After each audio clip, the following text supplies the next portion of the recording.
There's a river in Southeast Asia that has been the heart of civilizations for thousands of years. But right now, it's sick. It's running a fever. A crisis is unfolding along its banks, threatening the very pulse of an entire region. This is the story of the Mekong, a river that's deeply in trouble. And we're not just talking about any old river here. This is the literal lifeblood for over 70 million people. Everything, their food, their jobs, their culture, it's all tied to this one river. When the Mekong struggles, believe me, the entire region feels it. And you can really feel how deep this connection is just by looking at what people call it. In Laos in Thailand, it's Mae Nam Kong, which means mother of waters. Think about that, a mother, a provider.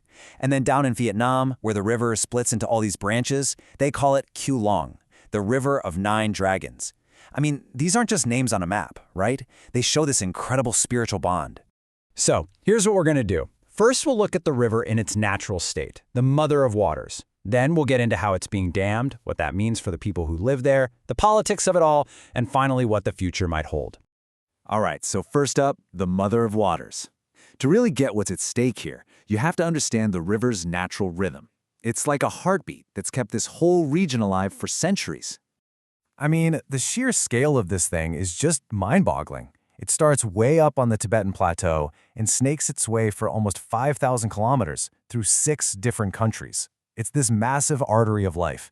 And get this, the amount of life in this river is off the charts. It's the 3rd most biodiverse river system in the entire world, right after the Amazon and the Congo. That's a huge deal. But the real secret sauce of the Mekong, the thing that makes it so special, is something called the flood pulse. Seriously, just think of it like the river's own heartbeat.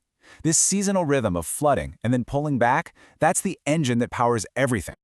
Okay, so check this out, because it's pretty wild. When the monsoon rains hit, the Mekong gets huge. So huge, in fact, that it actually forces one of its own tributaries in Cambodia, the Tonle Sap River, to flow backwards. All that water gets pushed into the Tonle Sap Lake, and the lake just blows up, expanding to like 6 times its dry season size. And this creates this gigantic, nutrient-rich floodplain, basically a perfect nursery for fish and an amazing place to grow rice. And that natural pulse, it's the reason the Mekong has the largest freshwater fishery on the planet. We're talking about an industry worth around $11 billion. It's also the main source of protein for tens of millions of people. So yeah, it's not just some cool nature fact, it's a fundamental pillar of the economy and food supply for the whole area.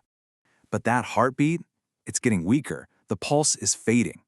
So now we have to talk about why. We have to look at the pressures of so-called progress that are pushing this river to the absolute brink. So, what is causing the river's fever? The signs are everywhere, and they're impossible to ignore. We're seeing record-breaking droughts, the water turning weird colors, and fish stocks just collapsing. Something is clearly deeply wrong. And it's not just one thing. It's more like a perfect storm of threats all hitting at once. You've got these massive hydropower dams that are completely changing the river's flow. You've got sand mining on a huge scale, literally scooping out the river's bottom. Then you throw in pollution and top it all off with climate change, and what you get is a system in total crisis. Just to give you an idea of the scale we're talking about, look at this number, 136. That's how many dams are already built or are planned for the Mekong. Up in China, they've built a whole series of giant dams that basically control the source of the river. And downstream, Laos has this ambition to be the battery of Southeast Asia, selling all this hydropower. Every one of those dams promises progress, but it all comes at a huge, huge cost to the river. Okay, so why are dams so bad for the river? Well, it's not just about stopping the water. It's about what's in the water. The Mekong carries tons of sediment, silt, nutrients, all the good stuff. It's basically liquid fertilizer that keeps the farmland rich and feeds everything in the river. But here's the problem. Dams are basically giant sediment traps, and what you're seeing here is just devastating.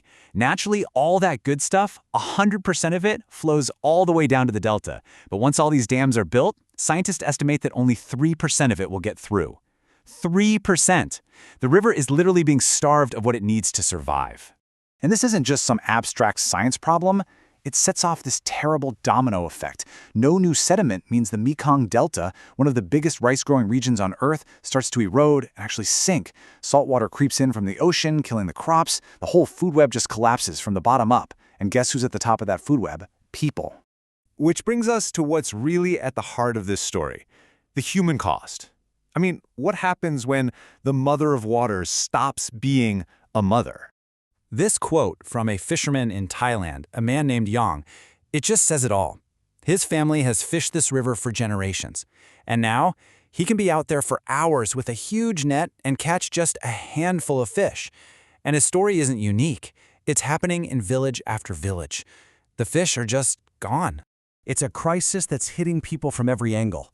The fish, which are the main source of protein for millions, are harder and harder to find. The river's flow is all over the place now, totally unpredictable, which makes farming along the banks a nightmare. And people's homes, their land, it's literally crumbling into the river because of erosion. What it all adds up to is millions of people facing the real possibility of losing everything. And if you look at the long-term picture, it's absolutely terrifying, especially for Vietnam's Mekong Delta. This place is known as Vietnam's Rice Bowl for a reason. But scientists are now predicting that between the sinking land and rising seas, most of this incredibly fertile region, home to 17 million people, could be gone, just underwater, by the end of the century. So you have a river that flows through 6 countries, with everyone's survival on the line? Well, you can bet that's going to create some serious tension. The Mekong isn't just a river anymore, it's a huge geopolitical fault line. And the conflict really boils down to this. Whoever is upstream controls the tap. For countries like China and Laos, that means hydropower, which means energy and money.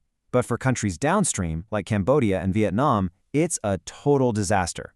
Their fisheries are collapsing, their delta is sinking, their entire food supply is at risk. It's a textbook case of what happens when one group's progress becomes another group's catastrophe. Now, there is a group that's supposed to manage all this, the Mekong River Commission, or MRC. The 4 downstream countries set it up to try and cooperate, but here's the catch. It doesn't have a lot of teeth. And the biggest issue?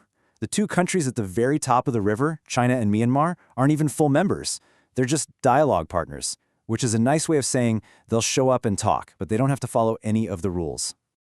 So where do we go from here? Is there any way to fix this? Let's take a look at what the future could hold. Well, experts agree there is a path forward, but it means making some big changes. Number 1, shifting away from all this hydropower and embracing things like solar and wind, which are getting cheaper all the time. But maybe even more important is genuine cooperation. We're talking about countries being totally transparent, sharing data on how they're running their dams, and, critically, actually listening to the people on the ground whose lives depend on this river. And that really leaves us with a big question, doesn't it? The story of the Mekong is a story we're seeing play out all over the globe.